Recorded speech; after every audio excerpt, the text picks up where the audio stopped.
Well, I'm so honored to be able to bring to the stage two of LA's best environmental advocates. Supervisor Sheila Kuehl was first elected to represent Los Angeles County's 3rd District on November 4th, 2014. She assumed office on December 1st, 2014, and was re-elected to her 2nd term on November 6, 2018.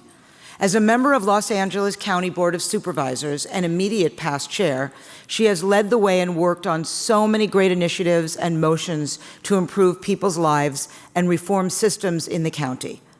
Mark Gold is now an Associate Vice Chancellor for the Environment and Sustainability at UCLA and the author of Sustainable LA Grand Challenge. He served as president of Heal the Bay for 20 years, which is an organization dedicated to making Southern California coastal waters and watersheds, including Santa Monica Bay, safe, healthy, and clean. Please welcome Supervisor Kuehl, Mark Gold. Anyone want to join me up here? It's a big couch. I mean, it's great talent right here. You sure you don't want to lie down? Well, that might... Actually, you don't know how much by this time in the afternoon I do. But okay, I won't anyway. Well, Sheila, we just heard a little bit about your work as supervisor. Obviously, long before that, you worked in the Assembly and the Senate. And so you've had this incredible legislative career. Environment and social justice have really been the cornerstone of the success of your efforts. We have a limited amount of time, so I am going to focus a little bit more on the county work. There's obviously, at a conference like this, you hear about climate is pretty much the overarching issue. You've done this amazing experiment here in the county of Los Angeles to really jumpstart us to move to 100% renewable energy way faster than anybody could imagine, and that's through the Clean Power Alliance. And obviously that's part of this community choice aggregation effort. Why don't you talk a little bit about what it was like to set that up, and how did you get 29 cities and 2 counties on board, and talk a little bit about what it went to really make that action happen in record time. I've never seen anything like it. My theory is that it takes the right people at the right time. And that is why you kind of just do what you can wherever you are, because you're never going to get it totally done. Amazingly enough, because I don't think people know, it was a Republican supervisor, Don Knabe, who first brought the motion to even explore having a community choice aggregate in LA County. I have no idea why this was important to him, but he was still on the Board of Supervisors when I was first elected, and he asked if I would co-author the motion with him, so I did. And then when he was replaced by Janice Hahn, I fortunately got to take more of a lead in it, and we started designing kind of how this would go. And it was decided that it would be a community choice aggregate of as many cities in LA County as wanted to join, along with the county. The county put $10 million in to start it up, hired a great executive director whom we stole away from Eric. Yeah, Ted Bardicke, if you don't know. Ted Bardicke, and he is amazing. He was in, I think, Morocco on vacation when we interviewed him on Skype. And it was 3 in the morning or something, and we asked him questions, and he was just right on, and we thought, if he can do that at 3 in the morning on Skype, he's our guy. And he and a number of us went to various cities to try to explain how this would work. And it has ended up being the largest community choice aggregate, maybe anywhere, but certainly in the state of California. And 37 cities plus the county of Ventura, who said, why is it only LA County? What about us? So we said, okay, fine. And most of their cities, I think, are in. Right. Now, there are 88 cities in LA County, so we still have a lot of work to do to get everybody in. The board is amazingly able to do its business, even though it is made up of an elected person from each one of the cities. The notion is that we will buy green energy, and we will then sell it to our customers. And it's all the residential customers and all the business customers. Without the profit margin that you would get from a private utility, right?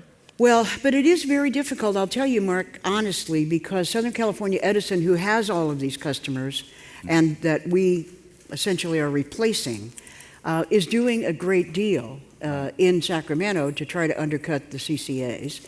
Who can blame them? Because it's a threat to their entire business model.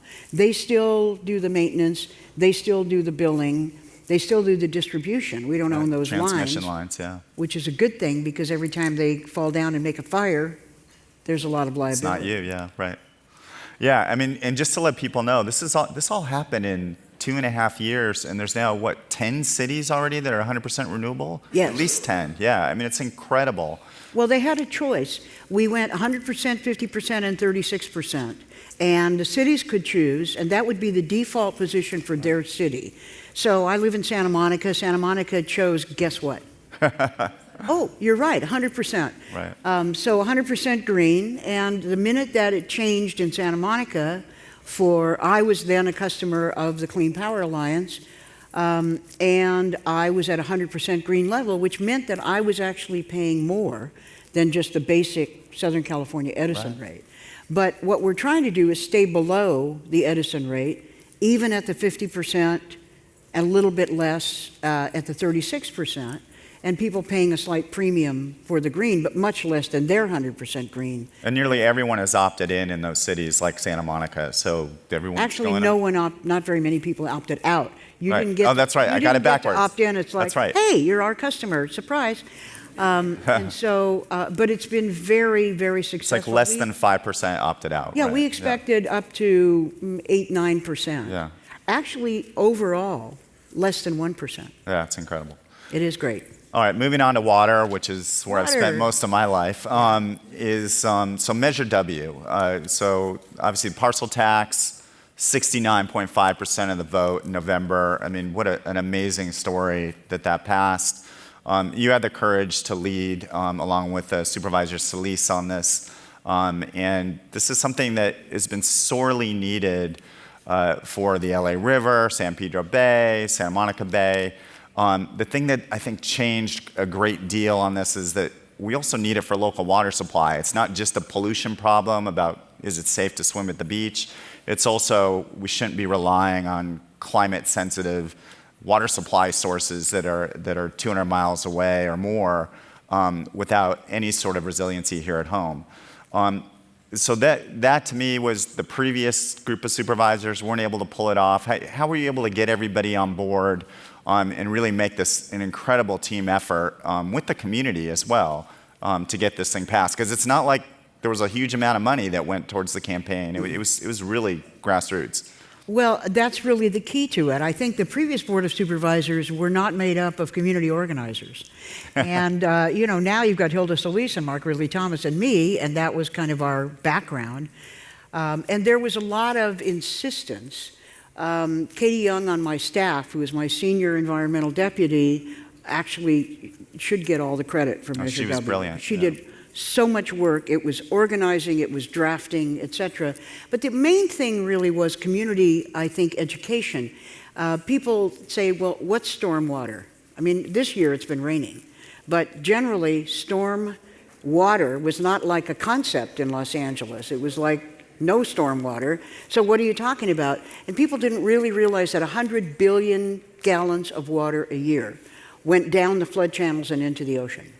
And so much of that could be reclaimed and used, or back in the ground to be used. And that was the education of people understanding that there was this much, that it was all going into the ocean, that it could be reused, and we might not have to buy water from Northern California.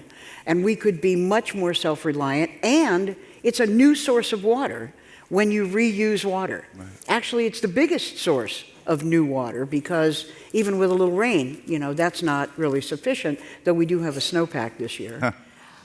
So it was not an easy sell for a lot of people because it was a tax. So there was a lot of negotiation about how small the tax would be, 2.5 cents per square feet, that it would only be for impermeable surfaces. So if you had a concrete backyard and you said, well, I think I'll take all the concrete out, and you would say, that's a good thing generally, and you're going to save all that tax money, right, because now it's not impermeable anymore. So there was a lot of community education, but it was mainly the organizing and inclusion of community groups, neighborhood groups, groups that had been working on environmental justice. Because as you know, Mark, for many years the environmental movement and the EJ movement, they didn't see what they had in common. Right. And now people are understanding, just as we were talking about backstage, that this is my air that I'm breathing and yours. This is my water that I'm drinking and yours. And there really is such a confluence of interests. My district has 2 million people in it because I'm one of 5 supervisors in a county of 10 million people. Just to let you know how big that is, if it were a state, it would be the 8th largest state. Or to put it another way, 1 out of every 33 Americans lives in LA County. So, when you think of governing and providing, it was a very big organizing effort. I mean, I represent Santa Monica, Malibu, Venice, all the way across through Hollywood, East Hollywood, Los Feliz, Atwater Village. That's half of my district. The other half is the whole San Fernando Valley. So I've got Sylmar and Pacoima and Malibu. Right. So, it wasn't hard to find a sort of a different set of people talking about the same thing. Yeah, it's been great to see, communities, disparate communities around LA County agree that, a green infrastructure future with, with greener streets that are going to infiltrate runoff and reduce pollution are also going to make it a more livable community and improve our quality of life. And I think that led to a lot of people jumping in. And one of the things that I think is a little unusual is it's not, okay, we all voted for this and then let's ignore it. Now it's like, let's get to work. I mean, you have 9 different watersheds with the public involved. And well, they all have their own boards and they're going to have different right. people on them. And it's not just, oh, this person has a big name, let's put them on the board. It's much more inclusive. And the parcel tax pretty much stays in the watershed for with 50% of those funds, which is right, and unheard 40% goes to cities. Yeah. Because cities really wanted to say, look, we'd like to do some real projects, on our own. So it was a very good design, I think, and very responsible and very transparent. And that's really the key to it. I mean, I'm kind of living the dream in terms of the Board of Supervisors right now, because it's a progressive board. It's a board that gets along. It's 4 women and 1 man. I'm not saying that's the reason we all get along, but I have to say there's a lot more eye contact. I see there's a lot of women in this audience, so you know what I'm talking about. People are not just on their phones during the meeting. I'll look across at Hilda and go, it's not just eye contact, it's a lot of miming as well, but it's not uniformly agreeing on everything, no. But there is a real sense that now the EJ movement and the so-called environmental movements are so connected. And that's why I work with Hilda on the parks. Hilda worked with us on water. Mark, who took the lead on homelessness, and we were all with him. But homelessness also had to do with, can you get a drink of water when you're homelessness? It's so connected. So as cynical as I've been in my entire career, I have to admit, what's going on in water in both the city of Los Angeles and LA County, gives me more hope than any time in my career. And for me to say that, that's pretty unusual. Well, $300 million a year, a couple $100 million here, a couple $100 million there, you can do something. Well, yeah, no, and now it's how are we? Or as someone said, pretty soon you're talking about real money, yeah. Right? How are we going to clean up the water? Not if we're going to clean up the water. It's a much more productive discussion. All right, so getting to the biggest challenge that you're working on right now, which is the Sustainable County Plan, and obviously this is, how do you make a county of 10.1 million people truly sustainable? As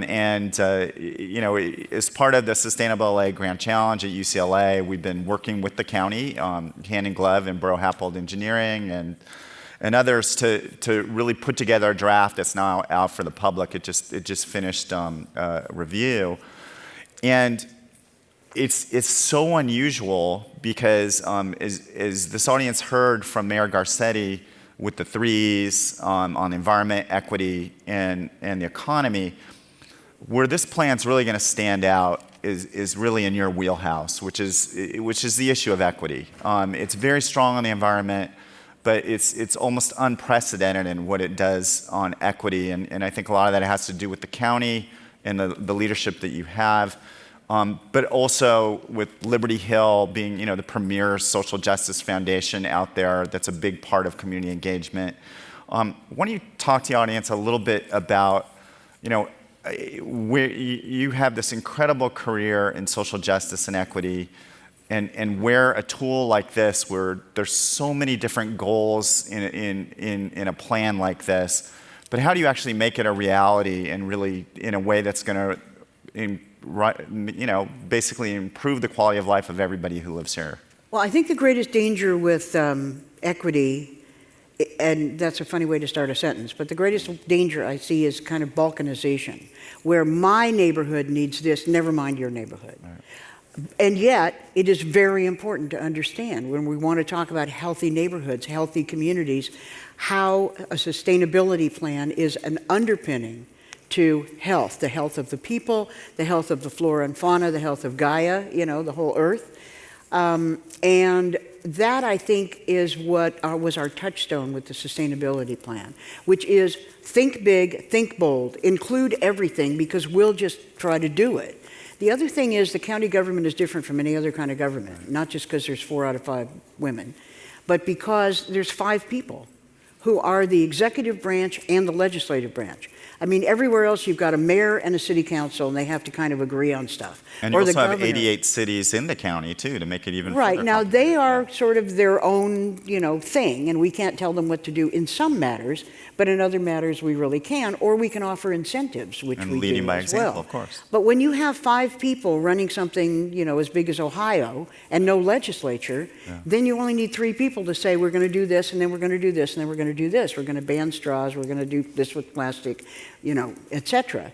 Some of it we can only do in the unincorporated areas. Some of it, where public health is concerned, we do all over the county. So the sustainability plan, we told Gary Giroux, who we never had a chief sustainability officer, so I brought a motion saying there should be one, let's have one.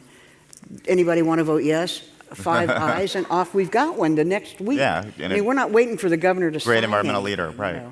So Gary was tasked with the help of many amazing environmentalists to write this plan. The plan is out. We're out in the community saying, how's this working for you?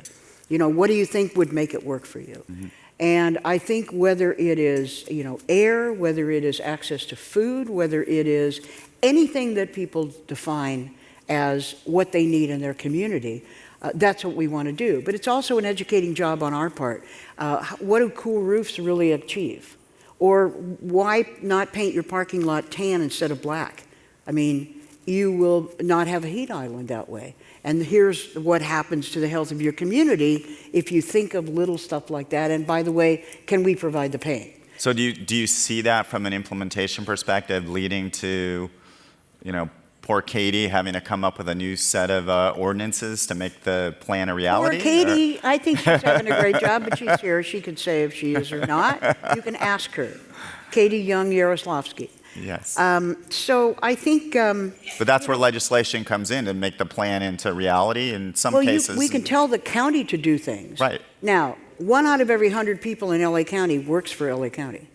We have a lot going on. We've got 37 different departments, and there is a lot of contracting with the county as well. So even if we just start with our own areas, we make a big difference. If we put solar on every county roof, we'd have so much energy left over, the Clean Power Alliance would be really happy. Yeah. And so would IBEW, incidentally. All right, well, we're wrapping up now. Thank you so much for your incredible leadership in the county and very exciting time. The environment was not one of the top tier priorities prior to you getting there, especially with the majority. And with your leadership, we're seeing that it's a new kind of environment and sustainability effort that really is talking about equity, talking about affordable housing, not just talking about air quality and water quality. Well, let me say one more thing, because there's a fairly young audience here. I think you should think about when you're going to run for office. People say, oh, me, I don't want to do that. It's like dirty politics, which means let me leave it to the dirty politicians and I'm not going to get into it, right? You really should do it. It is one of the most rewarding careers you can ever have. And you don't have to do it for a whole career. You can do something, run for office. It's hard running things. But I really, really want you to think of it. Obviously, you may think of helping someone else who's doing it, but I really want you to think of it. I didn't run for office till I was 53. So if you want to do a whole lot of other stuff first, fine. But honestly, it is the way to get things done. Otherwise, you're begging the government to do it for you. But if you are the government, you just do it. There you go. All right, perfect time.